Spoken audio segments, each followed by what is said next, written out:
প্রচন্ড গরম, আমার অনেক তৃষ্ণা পেয়েছে। কাকটি একটি পানি ভর্তি কলস দেখতে পায়।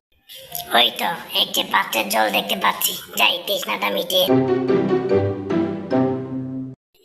এই তো পানি, এবার তৃষ্ণাটা মিটিয়ে।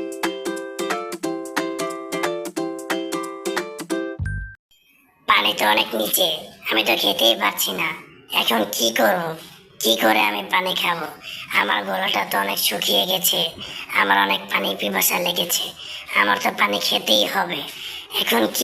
এই বলে কাকটি আবারও পানির পাত্রের ভিতর মুখ দিল, কিন্তু তাতেও সে পানি পাচ্ছিল না। তারপর সে পাত্রের উপর বসে থাকলো আর পাশে পাথরের টুকরো দেখে ভাবতে লাগলো এবং তার মাথায় একটি বুদ্ধি আসলো কি করে পানি খাওয়া যায়। ওই পাথরগুলো পাত্রে। এরপর সে উড়ে মুখে করে একটি পাথরের টুকরো নিয়ে পাত্রের ভিতরে দিল। এ কি হলো না? যাক, আমাকে আরো পাথর পাত্রের ভিতর দিতে হবে। বলে সে আবার উড়ে গিয়ে মুখে করে পাথরের টুকরো নিয়ে পাত্রের ভিতর দিতে লাগলো। অনেকগুলো টুকরো দেওয়ার পরে পানি অনেকটা উপরে চলে আসলো। এই তো, আর কয়টা দিলেই হবে।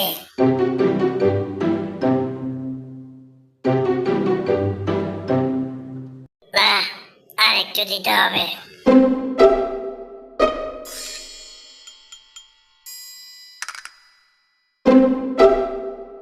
এই তো, পানি উপরে চলে এসেছে, এখন আমি পানি খেতে পারবো।